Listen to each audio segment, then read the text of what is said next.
All right, we are live. We are interviewing Gail Clendenin, Hey. a new yes, you hi, one of the new GMs that's going to be with us at Origins. We are very very excited to have her with us. Um, we are opening ourselves up to all kinds of great and wonderful GMs at Origins and other cons, and Gail is definitely one of those that has proved to be a stellar GM. So Thanks. we think it's completely deserved. We want yeah. Before I even get started with the questions, I just want to tell you, like we both have a great friend in Bridget, and I Mhm. remember when I was scouting you for Sin City Con, Mhm. you were running a couple of games, and I was like, I remember playing with you, running that game for you at Origins, Mhm. and then you volunteered to do some at Sin City Con, and I was like, let's see how this goes. And Bridget was going to play the game, and of course I'm running other games. I'm like, let me know how it's like, Yeah. and I was sitting beside you guys and watching you guys play the game, and then I got to the after hours after action report from Bridget, and it's like Mhm. I was like, how was it? She's like, yeah, we got to up our game, Matt. I was like, I heard. I That's know. awesome. We were both there. It was like, Jesus, she's great. I was like, yeah, I could tell from what I was playing. I was like, yeah, we both got it. The old people got to step up our game. I was like, this kid's coming in hot. What a compliment. It's completely deserving because we watched you do the game, and then Bridget was like, yeah, her table control is amazing. She was Oh, on point the whole time. You make it effortless. You don't, nobody's like staring at the phone or doing other stuff in your games. They're focused I'm in what glad. you're I'm doing. glad. Yeah, yeah. So Well, that's my history in RPGs is not deep, but I've done a lot of teaching, um, okay.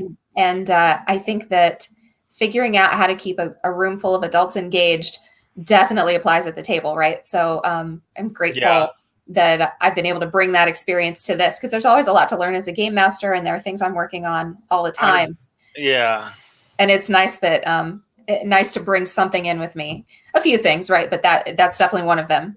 Yeah, Having yeah. that sense and being able to hopefully keep people engaged. Oh no, It's no, certainly I important. I agree 100%. Coming from an educator background, Hmm. you can recognize game as far as classroom management goes, and you Hmm. got it. You make Nice. it effortless. I mean, I talk loud, draw a crowd. You're not so much that you just got everybody. You got everybody hooked in. Yeah, you got everybody's attention. Um, so yeah, thank you for bringing up your background because that is like the first question is like how long have you been like running slash playing games, Yeah. RPGs? So I came in with, are we calling it the new wave? I came in with the new wave of gamers. All right. There's this huge rise of Dungeons and Dragons, and I have been a fan of Lovecraft. I was reading Lovecraft, and when I started watching Dungeons and Dragons being streamed, in Mm-hmm. some of the popular ways that it is, I said, I love this. I love fantasy. I was a tabletop gamer at the time, but I knew that Call of Cthulhu, the system, existed. And so I said, that's the one I want to try. And, got the books and started reading and running. And Origins was my first convention. Um, I'm not sure which year. It might have been 2018 or 2017. So it really hasn't been that long. Um, but it jumped right in. I started playing for friends. I started building a campaign with friends that was really an amalgamation of a lot of scenarios. Mm-hmm. And fortunately, the internet's an awesome place to find community. Origins turned out to be exactly the right place to meet people like Mm-hmm. you and start to network. Mm-hmm. And I knew I wanted to get involved. And so I started scoping out, Rogue Cthulhu at the time, which has turned into Lurking Fears and Bridget's awesome symphony and everything that she's done Yeah. online. Super And great group. so, you know, uh, it really has been fortunate being in Columbus and being in the Midwest that there is a super talented network of people here. So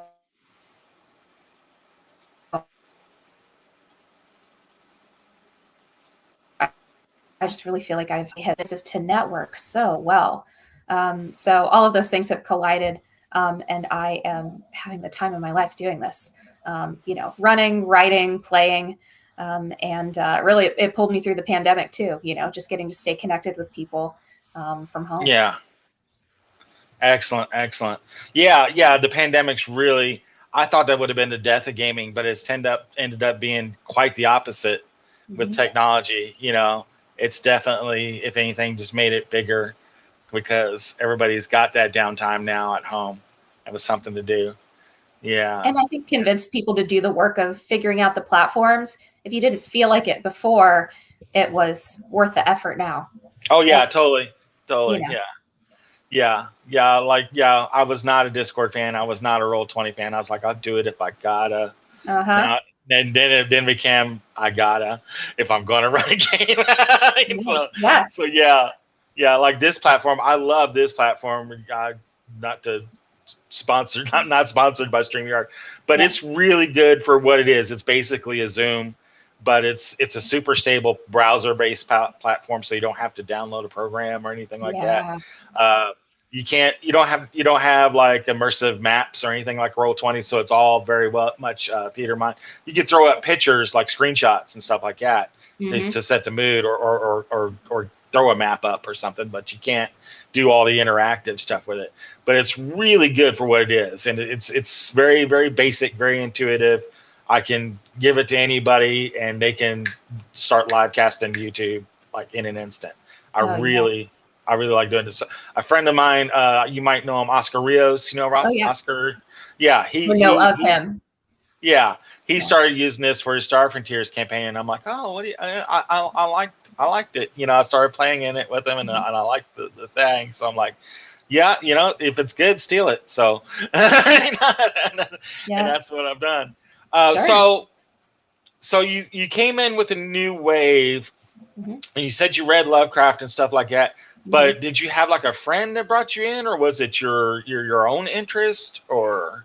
I had a friend who introduced me to gaming streams, Dungeons and Dragons, but no, I bought the handbook and started reading it. And fortunately, Seth Skorkowski was releasing his rules videos at the time, so I used that Yeah, to support. But no, I ran my first games based on reading through the rules, and I bought Doors to Darkness yeah. and sat my husband and a couple of friends down and said, "I want to try this. Will you do it?"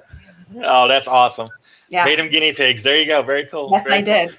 That's extremely bold to just jump right feet first into GM. And usually people play for a while and then GM. It sounds like you're done Oh my the God, I opposite. love GMing so much. Yeah, It keeps my yeah. busy brain really active. Exactly, right? Exactly. I mean, a lot of people give me guff because I'm such a bee about playing people's games. I like to run. Mhm. And I don't know if it's a control kick or what. I think it is. I think deep down inside it's the control kick. It's the wanting to be the director thing. It's. I mean, we all have like kinks. I think Yeah. DMing is for sure one because we punish Yeah. ourselves a lot. Exactly. It's a lot of prep. It's a lot of work for like 3 or 4 hours of like barely controlled chaos. Oh, well, yeah, Exactly. You're yeah. like you're hoping the scenario goes the way you planned, and you're just trying to be adaptive to whatever they're going to throw your way. Oh, Um, yeah. yeah, But yeah. actually, in the last 2 weeks, I was a player in two great one shots. One was really a locked door style murder shack, Hmm. and the Hmm. other had more of a fey evil. Oh It's wow. based, kind of a fairy evil. And I really feel like you have to be a player. I have to be a Oh player. yeah. I've got to see how other people run. Um, I have to sit inside of not knowing, Hmm. and to really experience what it's like to be an investigator, what it's like to have to make those choices, why being impulsive and a little suicidal um, Yeah. really feels like the right choice sometimes. Um, Exactly. I've got to be on the other side of the table, and it was Uh, really good to do that again recently. Cool. Yeah, I agree 100%. I'm really reluctant to play in the game, but I force myself to do it, especially like one shots and stuff like that. If Oh I yeah. know if I know the GM, I'm Mhm. like, okay, just so I can be on that other side of the table and react with the players, and I guess to steal a colloquialism, to stay hip with the players, to know Yeah. what's going on that side of the table. Hmm. I've completely um, fallen behind the curve on like 5e. I have not played or run 5e in forever, and Hmm. I'm like, I've no other players out there to know all the tricks, and I'm like, I'm really loath to run a 5e because I'm like, I'll come in with like a CR7 monster against a No. bunch of fifth levels, and they'll just wax it, and I'm like, yeah, I just know it, I I kind of had that like one of the last 5e games I ran. I was Mhm. running a campaign, and these people knew how to manipulate their spells to trick other stuff to go, and I'm like, Mhm. there's you can't argue it, it's the rules. So Mhm. you're like, all right, and I'm like, yeah, I did not see that coming. I totally did Yeah. not see that coming, but all right, you got me, Mhm. Um, so yeah, 100%. Um, let's see, when when um when somebody comes to play a Gale game, like what's your style? What do people expect should expect to come when they come to Sure. a Gale game? A couple of things. So the first is that mood and building tension are really important to me. So I think humor is an awesome part of Call of Cthulhu, and I love those tension breaking moments. They're great. But one Hmm. of my goals as a game master is to bring us back to tension, to bring us back to the uncertainty and um, the difficulty of making decisions that I think makes Hmm. the game so juicy. That feeling of not having enough power or enough of whatever it is you need in the That moment. hopeless situation. Yeah, yeah. Yeah, yeah. So that when you do succeed, it feels incredible.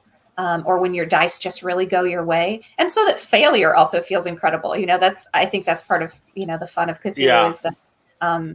is that death is around the corner, and we know that. And in a one shot, especially, like you can really allow yourself to go that direction and see how it plays out. So, Yeah. building tension, keeping the mood going throughout is always a goal of mine. Really Hmm. understanding how to how to make those moments happen for the players so that their choices feel important. And Hmm. then the other thing is that I have worked a lot on building good detailed descriptions, really creating environments so that people feel like they know how it feels, how it smells, how it looks, to be in the world, in the scene. So Hmm. I hope that my players feel that. It's something that I get good feedback on. And so that's uh, I think a reason why I don't run as fast as other GMs, but hopefully a reason why my players feel immersed and like they really understand how to manipulate the space they're in. I hope. It, yeah, yeah. It's like that old commercial. We will make no wine before it's time. But exactly. But yeah, there's a reason for it. Immersive GMs are some of the best GMs because you will not forget that experience. I hope so. Um, yeah, yeah, definitely. It's and using the senses is the just one of the classic elements of being a good GM. I've always heard, and I think it was Seth that talked about it, Mhm. about like the most strongest sense that ties to memory is like smell. Yeah. If you can describe a smell, it instantly puts them in that situation. Yep. So yeah, yeah, if you can describe some kind of musty odor or specific musty odor or something like that, they instinctively know we're in something deep. you know? Yep. Yep. Yeah, Yep. Yep. exactly. Exactly. Yeah, yeah, yeah. Levity and stuff like that is great, especially in a Call of Cthulhu game. But Oh yeah, yeah. I love. I'm there to scare the bejesus out of you. Not in a bad way, but an entertaining way. Mhm. Exactly. Let's get this going. Yeah. Yeah. Um, so yeah, we've already discussed like yeah, you're like the master of table control.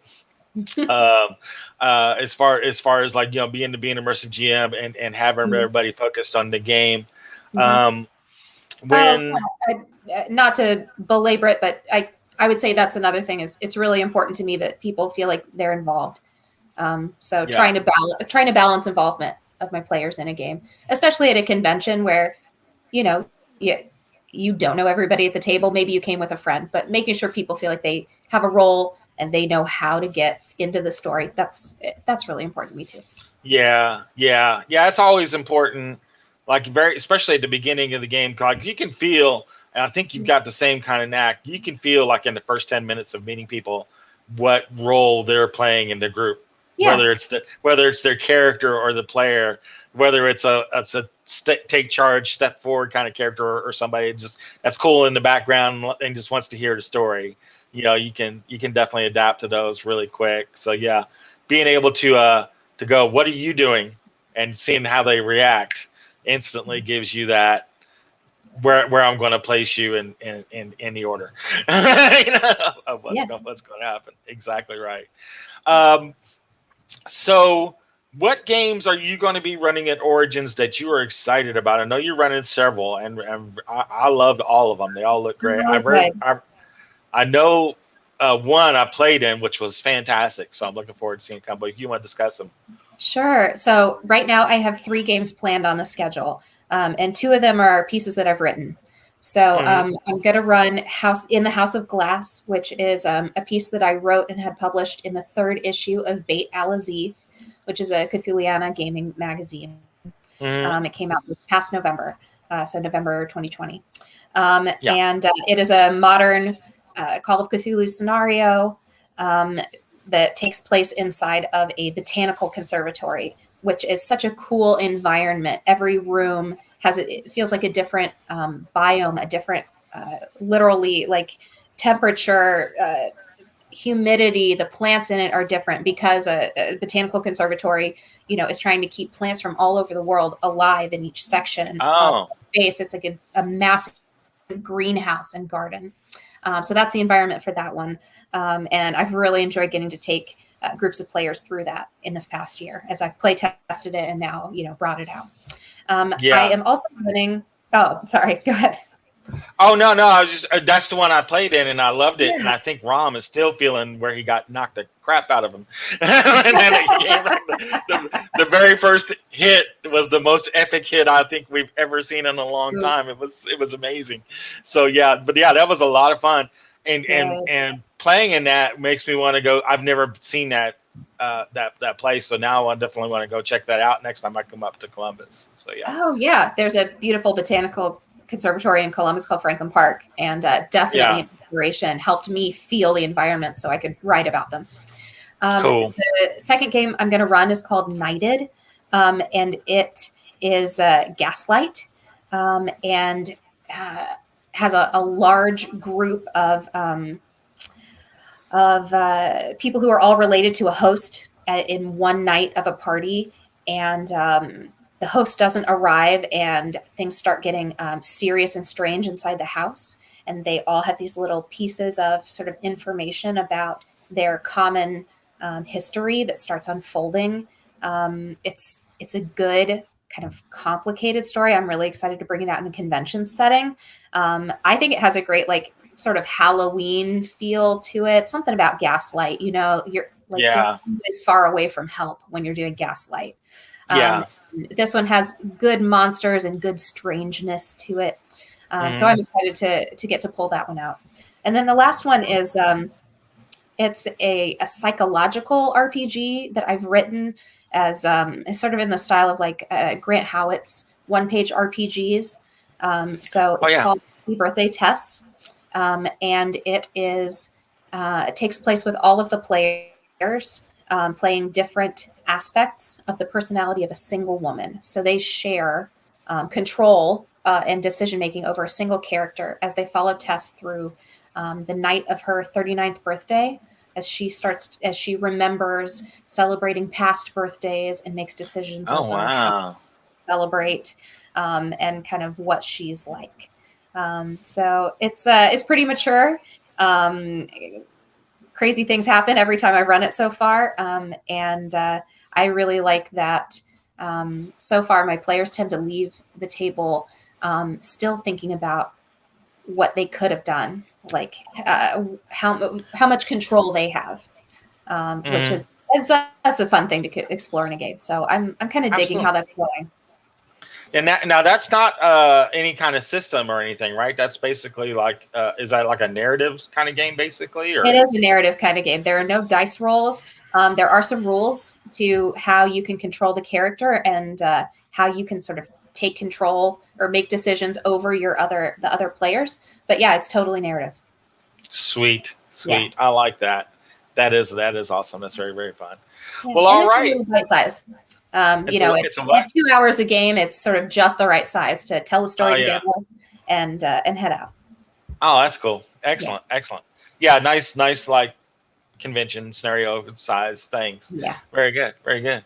All right. Well, I think that's about all we have Okay. for this interview. Is there anything you'd like to say, or any expectations you want to have at Origins, or anything like that? Um, I just I start looking at the dice early so I can pick out whatever my set will be that I'll get myself. I pick one out every time I go to Origins, so got to start plotting of what will fit Which in one? the convention.